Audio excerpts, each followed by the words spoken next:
The auditorium buzzed with excitement. Hundreds of proud families filled the seats, their faces beaming with anticipation. I smoothed down my dress, the nicest one I owned, purchased specifically for this day. My hands trembled slightly as I checked my appearance one last time in my compact mirror. At 65, the years of working 3 jobs had etched deep lines around my eyes, but today, they crinkled with pride. "Mrs. Gagnon, would you like some water?"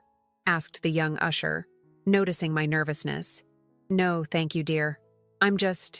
This is a big day." I smiled, tucking a stray gray hair back into place.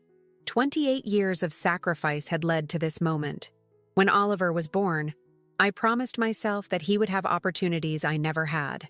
His father left when Oliver was only 5, leaving behind nothing but unpaid bills and broken promises. I still remember that night, sitting at our kitchen table after Oliver had gone to bed, calculating how I could possibly make ends meet as a single mother. That was the night I decided I would do whatever it took to give my son a better life. The next day, I picked up my first extra job. Years blurred together after that. Early mornings cleaning offices, days as a receptionist at the local clinic, and evenings waiting tables. Even on my most exhausted days, I'd still find time to help Oliver with his homework, beaming with pride as his grades improved, and his dream of becoming a doctor took shape. When Oliver was accepted to medical school, it was the happiest day of my life. I took on a 3rd job. Sleep became a luxury I could rarely afford. My body ached constantly, but the thought of Oliver in his white coat kept me going. Now, as the ceremony began and the graduates filed in, I searched for my son among the sea of identical caps and gowns. When I spotted him, my heart swelled. He looked so handsome, so accomplished. I'd done it. Despite all the odds, I'd helped my son achieve his dream. The dean's speech faded into the background as I watched Oliver, remembering the little boy who'd played doctor with his teddy bears. I barely noticed the tears streaming down my face. After the ceremony, I pushed through the crowd, eager to congratulate my son. I spotted him surrounded by a group of well-dressed students and their families. I waved, catching his eye. The smile he gave me wasn't the one I'd expected. It was brief, almost embarrassed. I hesitated, but continued forward. "Oliver," I called, reaching out to hug him. He stepped back slightly, maintaining some distance between us. "Mom, hi, you made it." Something felt wrong. The warmth I'd always known in his eyes was missing. Before I could respond, a sleek, elegant woman in her 40s approached our group. Her designer dress probably cost more than my entire wardrobe. She placed her hand possessively on Oliver's arm. "Darling, aren't you going to introduce me to your friends?" she asked, her voice smooth as silk. Oliver's face lit up in a way it hadn't when he'd seen me. "Everyone, this is Amber," he announced proudly. Then, the words that shattered my world. "This is my mother, the woman responsible for who I am today." The group murmured appreciatively, complimenting Amber on her son's achievement. I stood frozen, invisible. Amber smiled graciously, accepting their praise without correction. One of Oliver's friends turned to me with a puzzled expression. "And you are—" I opened my mouth, but no words came out. Oliver glanced at me, then quickly said, "This is Holly. She's a family friend. She's been very supportive." A family friend? 28 years of sacrifice reduced to family friend? The world seemed to tilt beneath my feet. The chatter around me faded to a dull hum as I tried to make sense of what was happening. I looked at Oliver, my son, my whole world, standing there with his arm around this stranger he called mother. In that moment, I felt something inside me break, but also something else ignite. I took a deep breath and stepped forward. "Actually," I said, my voice steadier than I expected, "I have something important to say." All eyes turned to me. Oliver's face paled. Amber's perfect smile faltered. What I did next silenced the entire group. "Actually," I repeated, my voice growing stronger, "I'm Oliver's mother, his biological mother." The silence that followed was deafening. Oliver's friends looked between us, confusion evident on their faces.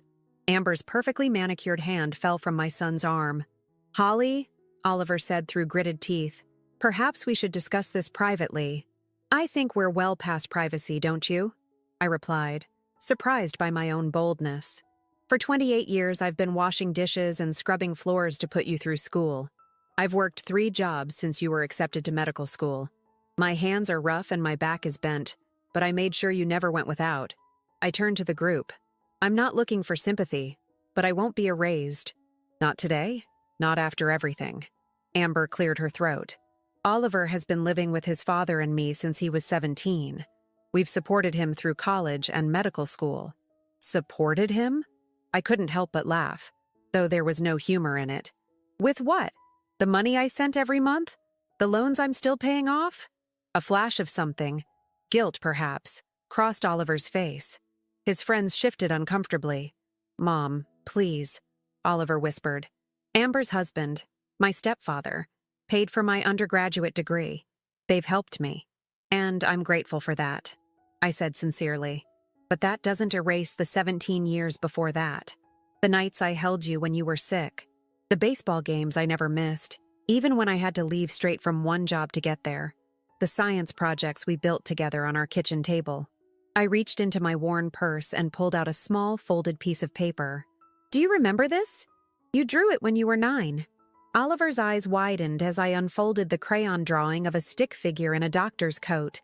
Above it, in a child's uneven handwriting, when I'm a doctor, I will buy my mom a big house so she doesn't have to work anymore. I kept it all these years, I said softly. It got me through the hardest days. The group had fallen completely silent. Amber looked away, her perfect composure finally cracking. One of Oliver's friends, a young woman with kind eyes, reached out and squeezed my arm gently. Then Oliver did something unexpected. He stepped away from Amber and moved toward me. Mom, he said, his voice breaking. I'm sorry. I didn't think. That's right. You didn't think, I said, not unkindly. But I need to know why. After everything we've been through together, why would you introduce her as your mother? Why would you reduce me to a family friend? Oliver's answer stunned me. Because I was ashamed, he whispered. The words hit me like a physical blow. Ashamed? Of me? He looked down. Not of you, exactly. Of where I came from. Of our tiny apartment. Of your 3 jobs. Of how hard everything was. These people, he gestured to his friends, they come from money, from prestige. Their parents are doctors and lawyers and business owners. And I wanted to belong. So you borrowed someone else's mother? I asked, my voice barely audible. Amber and Richard took me in after Dad reached out to them. They gave me a room in their mansion, introduced me to the right people. It was so much easier than our life. I'm sorry, Mom. I wanted to be someone else. The truth hung in the air between us, raw and painful. In that moment, I saw my son, not the proud doctor in his graduation gown, but the insecure boy who'd always felt like an outsider. I took a deep breath. I understand wanting to be someone else, Oliver. There were many days I wanted that too. But do you know what kept me going? Being your mother. That was the one thing I never wanted to change. Tears welled in Oliver's eyes. Several of his friends had moved away, giving us space. Amber stood awkwardly to the side, her perfect facade now completely crumbled. Mrs. Gagnon, said one of the young men who remained. I'm James. I've been Oliver's roommate for 4 years. He extended his hand. It's an honor to meet the woman who raised such a brilliant doctor. Oliver has told me about your sacrifices. I shook his hand, confused. He has? James nodded. Many times. Late at night, when we were studying for exams and everyone else had gone to bed, he would talk about you, about how you never gave up on him. I looked at Oliver, who couldn't meet my eyes. Then why? I asked him. Why this charade? Before Oliver could answer, a distinguished-looking man in an expensive suit approached our group. He put his arm around Amber's waist. There's my graduate, he exclaimed, clapping Oliver on the shoulder. The newest Dr. Mitchell. I've already spoken to Dr. Harrington about a position at his practice. Top dollar, son. He noticed me and extended his hand. Richard Mitchell. You must be one of Oliver's instructors? Before I could respond, Amber placed her hand on her husband's arm. Richard, this is Holly. Oliver's mother. Richard's smile faltered. His mother? But I thought, it's complicated, Amber said quickly. Richard looked between Oliver and me, confusion evident on his face. Oliver, what's going on here? My son finally looked up, his expression unreadable. Richard, there's something you need to know. Something I've never told you, or Amber. The tension in our small circle was palpable. Whatever Oliver was about to reveal, I had a feeling it would change everything. Richard, Oliver began, his voice unsteady. When my father reached out to you 8 years ago, he didn't tell you the whole truth. Richard frowned. What are you talking about? Your father and I were college roommates. He told me you needed a place to stay while you finished high school, that your mother, he glanced at me apologetically, was struggling to make ends meet. That much was true, Oliver said. But Dad didn't reach out because he cared about my well-being. He reached out because he needed money. Amber's perfectly arched eyebrows shot up. Oliver, what are you saying? Oliver took a deep breath. My father has never paid a dime of child support. He abandoned us when I was 5 and didn't contact us again until I was 17. When he suddenly reappeared, I was so happy. I thought he'd changed, that he wanted to be part of my life again. I closed my eyes briefly, remembering how excited Oliver had been when his father called after 12 years of silence. How eagerly he'd gone to meet him at that diner. He told me he wanted to help me achieve my dreams, that he had connections who could help me get into a good college, Oliver continued. Then he introduced me to you and Amber. But what you don't know is that before that, he came to our apartment and asked my mom for money. I felt all eyes turn to me. Harrison, Oliver's father, showed up one day out of the blue. I explained quietly. He said he was in trouble, that he needed $10,000. I didn't have it, of course. I was barely making ends meet. When I couldn't give him what he wanted, he stormed out. The next day, he called Oliver directly. Richard's face had grown increasingly grim. Go on, he said to Oliver. Dad made a deal with me, Oliver said, his voice hollow. He would introduce me to his successful friend who could help my career, but in exchange I had to help him get money from that friend. Amber gasped. Are you saying Harrison used you to get money from us? Oliver nodded miserably. At first, it was just supposed to be a college fund he could borrow from. But then he started asking me to request more. For textbooks, for rent, for medical supplies. I did send some of it to him, but not all. I was caught in the middle, trying to please my father while also not taking advantage of your generosity. And your mother? Richard asked, nodding toward me. Where was she in all this? I never told her, Oliver admitted. I was embarrassed, and I didn't want her to know I was in contact with Dad again. She'd worked so hard to protect me from him. I felt my heart breaking all over again. All those years, Oliver had been carrying this burden alone. Why didn't you tell us? Amber asked.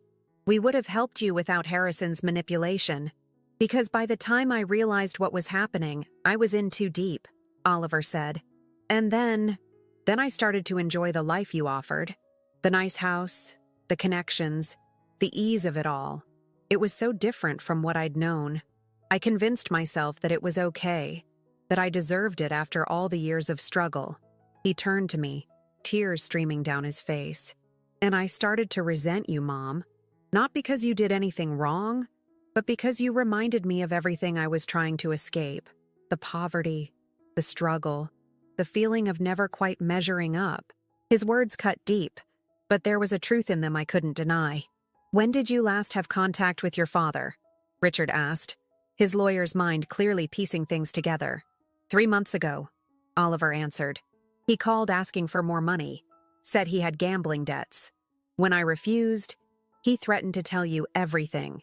I've been terrified ever since, waiting for the other shoe to drop. Richard's expression softened slightly.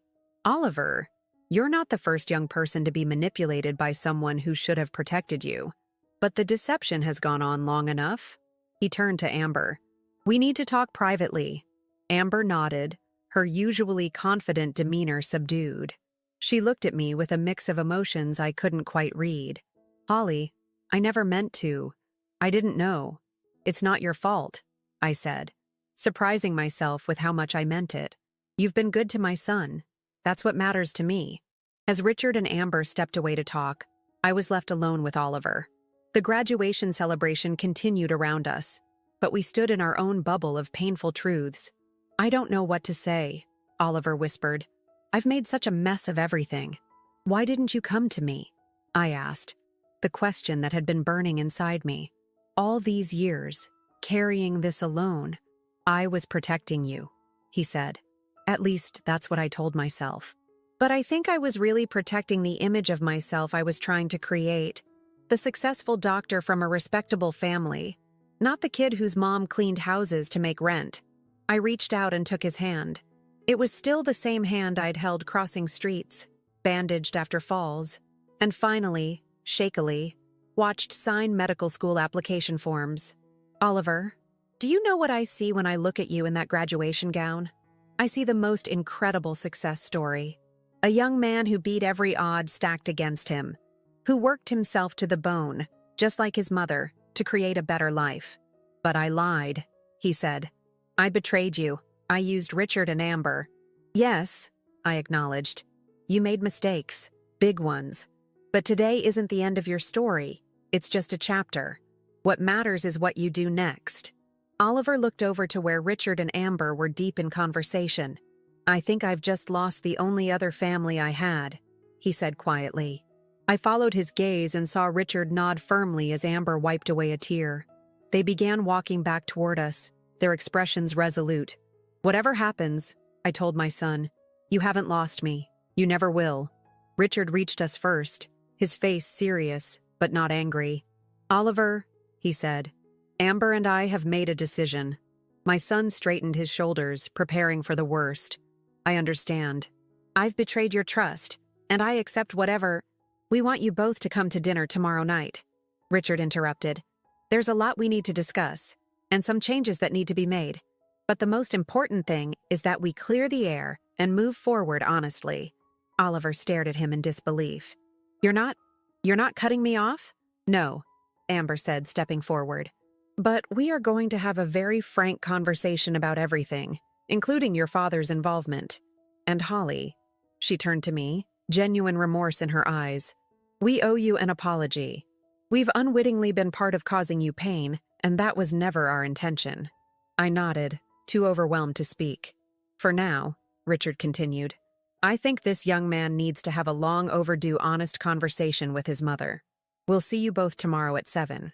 As they walked away, Oliver turned to me, his expression a mixture of relief and trepidation. Mom, there's more I need to tell you, about Dad, about everything. The graduation crowd had thinned, most families now heading to celebratory dinners. Oliver and I found a quiet bench in the corner of the reception hall. I'm listening, I said, preparing myself for whatever painful truths were still to come. Oliver took a deep breath and began to speak words that would shake the very foundation of everything I thought I knew about our past.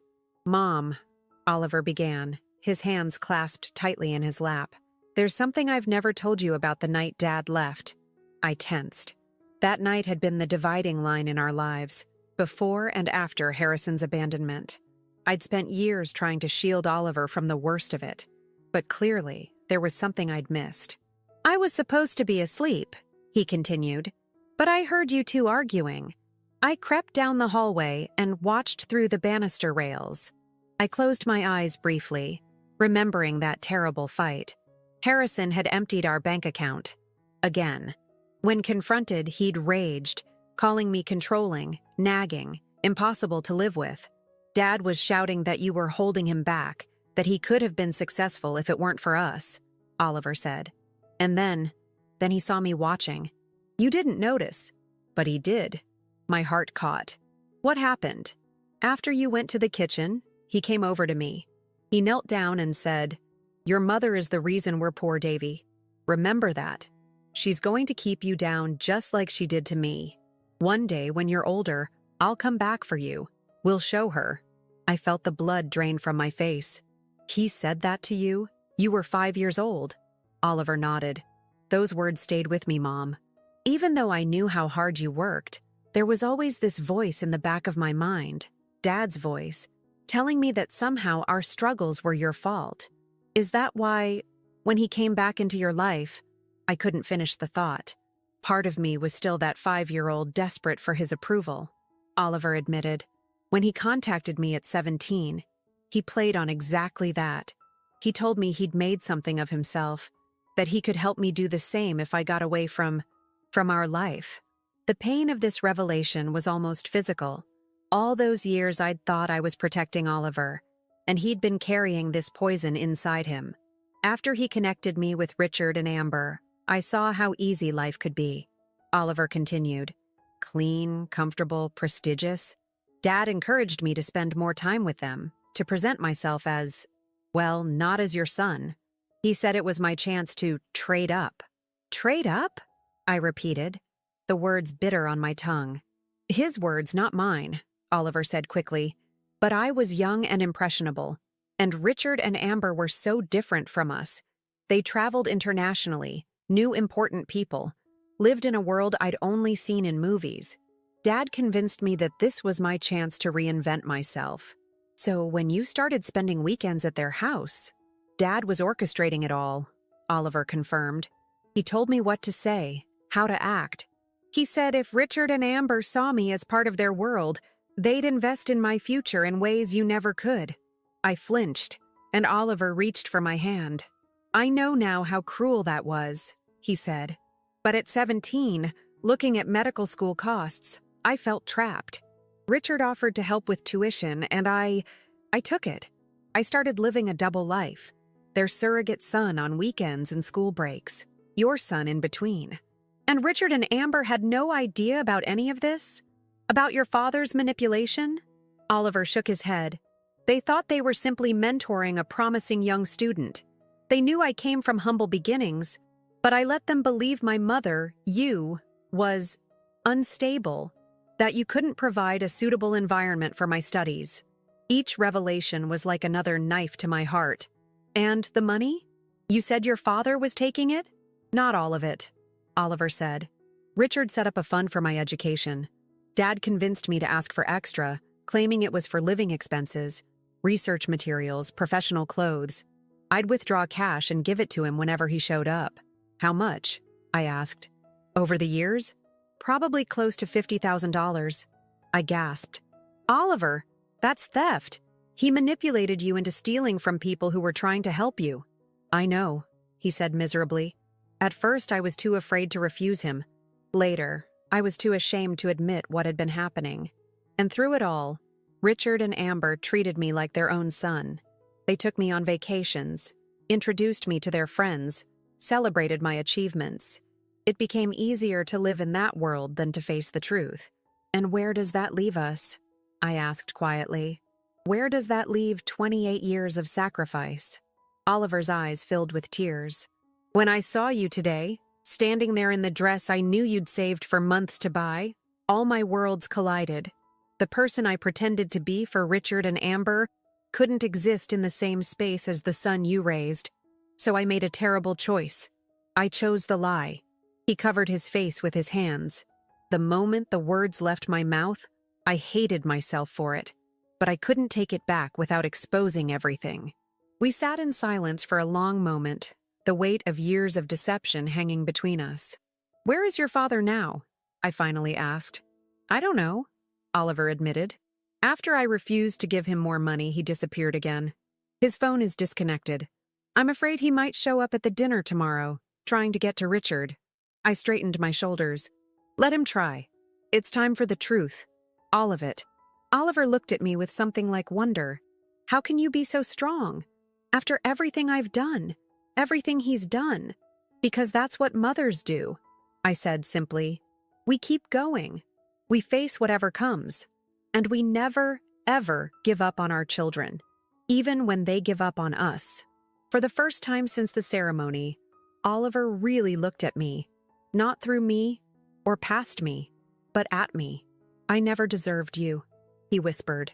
That's not how love works, I told him. It's not about deserving. We left the reception hall together, walking slowly through the campus where Oliver had spent the last 4 years. The spring air was warm, filled with the scent of new beginnings. "What do we do now?" Oliver asked as we reached my old car, parked between shiny SUVs and luxury sedans. "Now we go home," I said. "We get some rest. And tomorrow, we face Richard and Amber together with the truth." Oliver nodded, but there was still uncertainty in his eyes. "And what if he shows up? Dad, I thought of Harrison, the man who had abandoned us, who had poisoned our son's mind, who had exploited everyone who cared about Oliver. Then he'll finally have to face what he's done," I said with quiet determination. "All of it." As we drove away from the university, I couldn't help but wonder what tomorrow would bring. The truth was finally emerging after years in darkness, but some truths come with a price. What I didn't know then was that the most shocking revelation was still to come. The Mitchell estate was exactly as Oliver had described it: sprawling, elegant, intimidating. As we approached the massive front door, I smoothed my dress nervously. It was my second best, saved for special occasions. "Ready?" Oliver asked, looking as anxious as I felt. "Together," I replied, squeezing his hand. Amber herself opened the door, dressed more casually than at the graduation, but still impeccably stylish. "Holly, Oliver, please come in," she said warmly. The inside of the house was a testament to wealth and taste. Soaring ceilings, museum-quality art, furniture that probably cost more than my car. Yet Amber led us through to a cozy sunroom at the back of the house, where Richard waited with a bottle of wine and 4 glasses. "I thought we might be more comfortable here," she explained. "Less formal." "Thank you," I said, genuinely appreciative of the gesture. After we were settled with drinks, Richard cleared his throat. "Before we begin, I want to make something clear. Amber and I have discussed this at length, and while we're deeply hurt by the deception, we also recognize that Oliver was very young when this began and under the influence of his father." Oliver stared at his untouched wine. "That doesn't excuse what I did." "No," Richard agreed, "but it helps explain it. Now, I think we need to lay everything on the table. No more secrets." For the next hour, Oliver recounted the full story: Harrison's abandonment, his reappearance, the manipulation, the money. I added details where I could, filling in the blanks about our life before the Mitchells. Amber listened with growing horror. "All these years, I thought we were helping you build a better future. I had no idea we were being used to fund Harrison's gambling addiction." "Not everything was a lie," Oliver said earnestly. "The gratitude I felt for your guidance, the respect I have for both of you, that was always real. You showed me a world I never knew existed, and you believed in me when I needed it most. But at what cost to your relationship with your mother?" Richard asked, looking at me. Before Oliver could answer, the doorbell rang. Amber frowned. "We're not expecting anyone else." A moment later, their housekeeper appeared at the sunroom door. "Mr. Mitchell, there's a gentleman at the door insisting on speaking with you. He says he's Oliver's father." The room fell silent. Oliver's face drained of color. Richard stood. "Show him in, Martha. It's time we met the man behind all this." Despite my years of imagining this moment, nothing prepared me for the sight of Harrison walking into the room. Time had not been kind to him. His once handsome face was bloated, his expensive suit worn and rumpled. But he still carried himself with the same arrogant confidence I remembered. "Richard! Amber!" he exclaimed, as if greeting old friends. "Sorry to crash your dinner, but when I heard my son was—" He stopped abruptly as he noticed me. "Holly? What are you doing here?" "She's here because she's Oliver's mother," Richard said coldly. "His real mother, in every way that matters." Harrison's eyes narrowed. "I see Oliver's been telling tales." "Not tales, Harrison. The truth." "Finally," I said, finding strength in the support of the people around me. Harrison's false charm vanished. "Whatever he's told you, it's not the full story. Holly here was always trying to turn my son against me. When I finally reconnected with him—" "Save it," Richard interrupted. "We know everything. How you manipulated a 17-year-old boy to extract money from us. How you poisoned him against his mother. How you abandoned them both when Oliver was 5. Harrison's gaze darted around the room, looking for an ally and finding none. Even Oliver, who had once been so desperate for his approval, now looked at him with clear-eyed contempt. "Fine," Harrison spat. "So I took advantage of an opportunity. You people have more money than you know what to do with." And the boy needed to toughen up, learn how the real world works. "The real world?" I echoed in disbelief. Oliver watched me work 3 jobs to keep a roof over our heads. "Don't talk to him about the real world." Harrison turned to Oliver. "You ungrateful little, after everything I did to give you a shot at a better life." "You didn't give me anything," Oliver said, his voice steady. You took money, you took my trust, and you tried to take my relationship with my mother. But you failed." "Is that so?" Harrison sneered. "Then why did you introduce Amber as your mother yesterday? Seems to me like I succeeded perfectly." Oliver flinched but held his ground. "That was my mistake, my weakness, not your success. And it's over now." "Over?" Harrison laughed. "Nothing's over. I'm still your father. You can still leave," Richard interrupted, standing. "Now, before I call the police and report the financial fraud you've been orchestrating." Harrison's face contorted with anger. "You think you can threaten me? I've got nothing to lose, Richard. If I go down, I'll make sure everyone knows how the great philanthropist Richard Mitchell was duped for years, how he tried to buy himself a son." Amber stood now, too. "No one was trying to buy anything, Harrison. We were trying to help a promising young man, something his actual father should have been doing." "This is pointless," I said, rising to my feet. "Harrison has never taken responsibility for anything in his life. He's not going to start now." Harrison turned on me with a vicious smile. "Speaking of responsibility, Holly, why don't you tell them all your little secret about why I really left?" The room fell silent. I felt my heart begin to pound. "Mom?" Oliver looked at me, confused. Harrison's smile widened. "See, Richard, the story Holly's been telling isn't quite complete. She likes to paint herself as the martyr, the abandoned wife who sacrificed everything for her son. But she never mentions the real reason I walked out." "Don't," I whispered. "Holly had an affair," Harrison announced triumphantly. "With my best friend. I found them together. That's why I left, because she betrayed me first." I closed my eyes briefly, feeling the weight of a secret I'd carried for decades. "Mom?" Oliver's voice was uncertain. "Is that true?" I looked at my son, at the confusion and hurt in his eyes. "Yes and no," I said quietly. "I did have a relationship with Thomas, but it wasn't an affair." "What does that mean?" Amber asked gently. I took a deep breath. Harrison and I were already separated when I met Thomas. Harrison had walked out on us after emptying our bank account, not for the first time. He was gone for 3 months with no word, no money, nothing. I thought he was gone for good. "Separated isn't divorced," Harrison cut in. "You were still my wife. A wife you abandoned," I replied. "Along with your 5-year-old son." I turned back to Oliver. "Thomas was kind, stable, everything your father wasn't. He helped us when we had nothing. And yes, I fell in love with him. For the first time, I thought we might have a chance at a normal life." "Then what happened?" Oliver asked. "Your father came back," I said simply. "He found out about Thomas and flew into a rage. He threatened to take you away from me, said no judge would give custody to an adulteress. I was terrified. We had no money for a legal battle, and in those days courts often favored fathers, even absent ones. So you chose me over Thomas," Oliver said slowly, understanding dawning. I nodded. "Thomas wanted us to fight, but I couldn't risk losing you.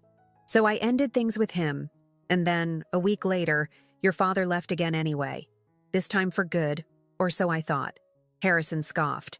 "Playing the victim again, Holly? Touching." "Why didn't you ever tell me about Thomas?" Oliver asked, ignoring his father. "At first, you were too young. Then, after Harrison left, it seemed pointless to bring up more pain. And as the years passed, I don't know. It became this secret I kept, thinking I was protecting you." Amber looked at Harrison with undisguised contempt. "So you abandoned your family twice, held a relationship over Holly's head that began after you'd already left, and then poisoned your son's mind against his mother? And you have the audacity to stand here and act self-righteous?" Richard placed his hand on Harrison's shoulder. "I think it's time for you to leave. Now." Or what? Harrison challenged. Or I call the police, Richard said evenly. Financial fraud carries serious penalties, Harrison. And I have excellent lawyers. Harrison's bravado faltered. He looked around the room one last time, his gaze lingering on Oliver. You'll regret this, son. Choosing them over your own father. The only thing I regret, Oliver said, is that it took me this long to see you for who you really are. Harrison's face hardened. Without another word, he turned and stormed out. We heard the front door slam moments later. In the silence that followed, I felt something shift between us all. A clearing of the air. Painful but necessary. Richard was the first to speak. Well, that was illuminating. I'm so sorry, Oliver said, looking between Richard and Amber. For everything. Amber moved to sit beside him. We were all deceived by Harrison. And while I wish you'd been honest with us from the beginning, I understand why it was difficult. What happens now? I asked quietly. Richard leaned forward, his expression thoughtful. First, we need to make sure Harrison can't continue to exploit anyone. I'll have my legal team look into the money he took. It may be difficult to recover, but we can at least ensure there are consequences. And as for us, Amber added, looking between Oliver and me, I think we need a fresh start. All of us. Oliver looked up, hope cautiously dawning in his eyes. What do you mean? Holly, Amber said, turning to me. You've spent 28 years sacrificing everything for your son. I've known him for only 8, and while I care for him deeply, I never intended to replace you. I'm sorry if I ever gave that impression. You've been good to him, I said sincerely. That's what matters to me. Richard cleared his throat. Oliver, Amber and I still want to support your career, but from now on, everything needs to be above board. No more secrets, no more lies, and no more hiding your mother, Amber added firmly. Holly is an extraordinary woman who deserves recognition for everything she's done. Oliver looked at me, tears in his eyes. Mom, can you ever forgive me?